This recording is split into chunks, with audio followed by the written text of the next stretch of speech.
Ladies and gentlemen, let's get into the video. Frank Gibeau from Electronic Arts Mobile Division, he's the head of it, said that the iPhone 6 is going to be on par with the next generation consoles.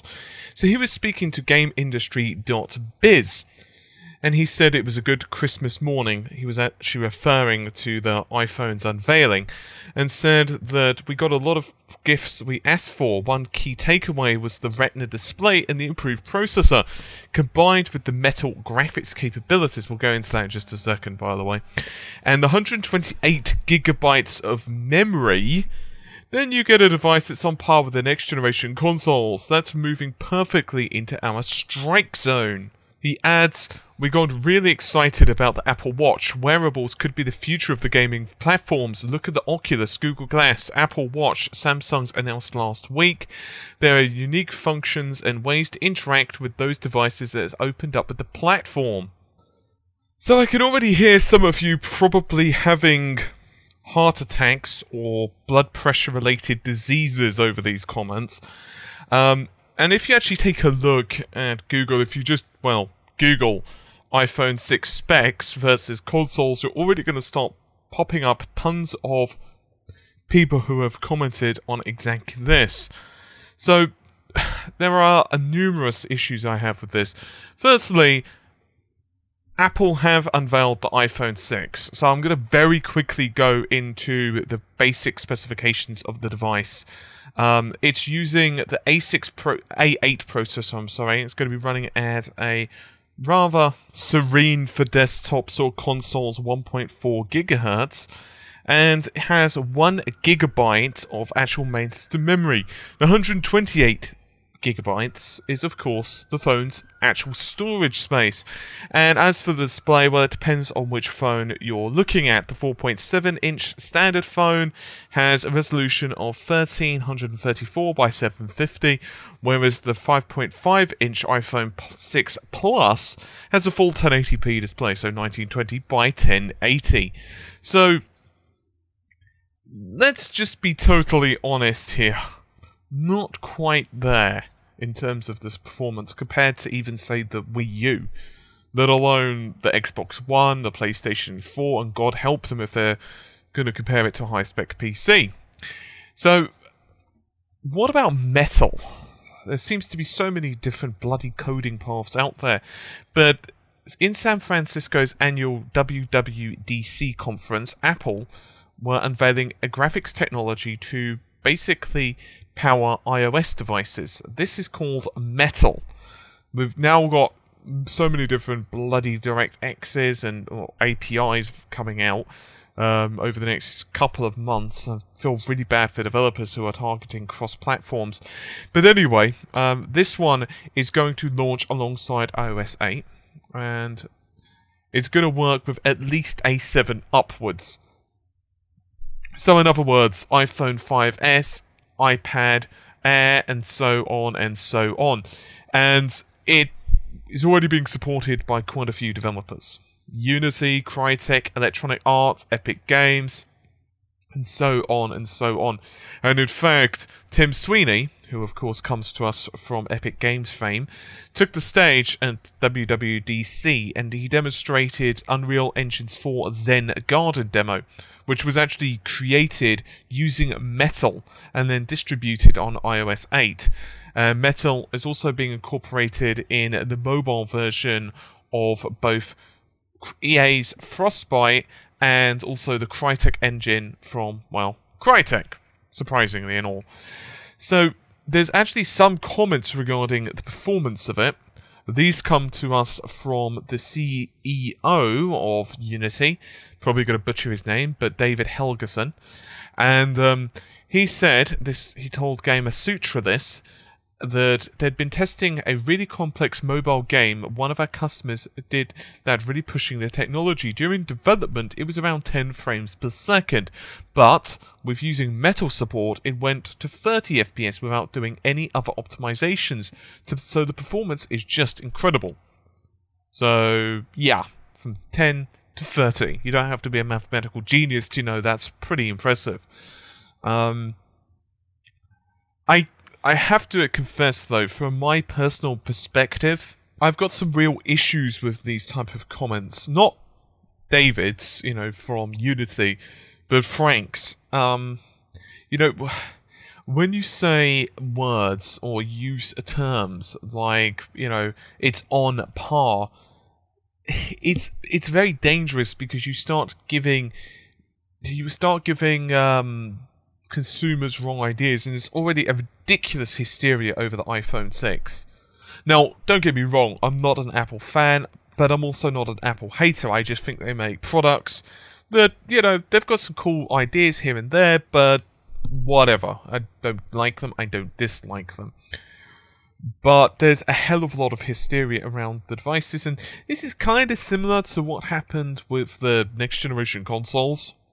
But in a way, it's kind of worse, because you're going to get people who read numbers, particularly those who are less technically inclined, particularly as this story is starting to break over so many sodding different websites, not even the more tech-savvy ones. So you're going to get, like, you know, tabloids. I'm just kind of pushing the point, but you get what I mean. And they're going to focus on phrases like 128 gigabytes of memory, and the average person is possibly not going to realize they're referring to storage space. And to be honest with you, I gotta say, that's, you know, 1 gig of RAM is not really that much for a phone that's, you know, pretty up there. It's not like it's a, you know, £150 or $150 phone. This is a phone that's going to cost you a pretty penny, especially with the wait time, so I'm unsure if the RAM is quite enough there.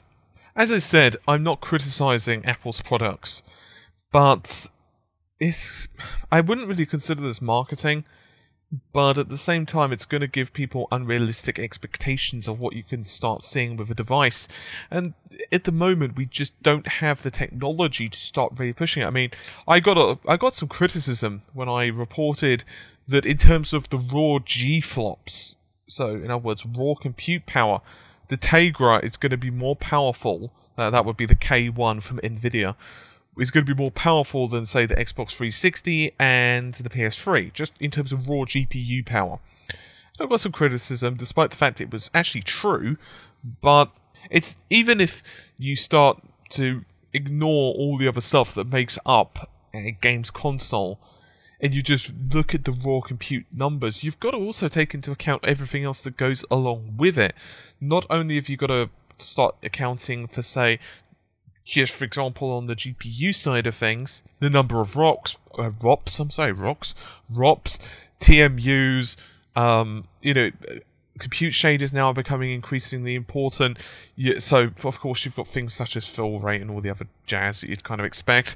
Then, of course, you've got memory speed, the amount of RAM as well. 1 gigabyte, not really going to be enough for like next generation consoles, even if you take the more conservative figure of like 5 gigs, 5 to 5.5, depending on the console, because obviously not some of that RAM for the next generation consoles is being used by the OS, so it's being left with around 5 to 5.5 gigs. Some people are saying 6, but most figures I'm seeing are about 5 to 5.5, so let's just even assume 5. You've still got like, what, a fifth of the RAM?